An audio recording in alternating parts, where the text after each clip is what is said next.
চলতি মাসে বিশ্বকাপ বাছাই পর্বের গুরুত্বপূর্ণ দুই ম্যাচে মাঠে নামবে আর্জেন্টিনা।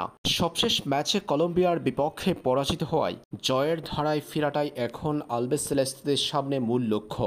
বিশ্বকাপ বাছাই পর্বের ম্যাচ যখন সামনে, তখন আর্জেন্টিনা শিবিরে এলো ইনজুরির ধাক্কা।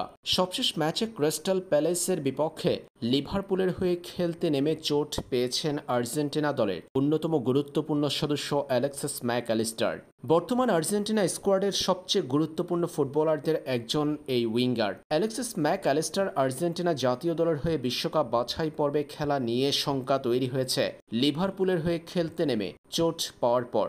ম্যাচের পুরো সময় মাঠে থাকতে পারেননি তিনি। দ্বিতীয়ার্ধের শুরুতেই মাঠ ছাড়তে হয়েছে অ্যালেক্সিস ম্যাকঅ্যালিস্টারকে। ম্যাচের পর লিভারপুলের মুখপাত্রের কাছে জানতে চাওয়া হয়েছে আর্জেন্টিনা জাতীয় দলের হয়ে খেলতে পারবেন কিনা অ্যালেক্সিস ম্যাকঅ্যালিস্টার। এই প্রসঙ্গে লিভারপুলের পক্ষ থেকে জানানো হয়েছে বিষয়টি এখন তাদের সিদ্ধান্তে নয়। আর্জেন্টিনা জাতীয় দলের কোচ লিওনেল স্কালোনি সিদ্ধান্ত নেবেন আর্জেন্টাইন এই তারকাকে তাদের ন্যাশনাল ডিউটিতে অংশগ্রহণ করাবেন কিনা।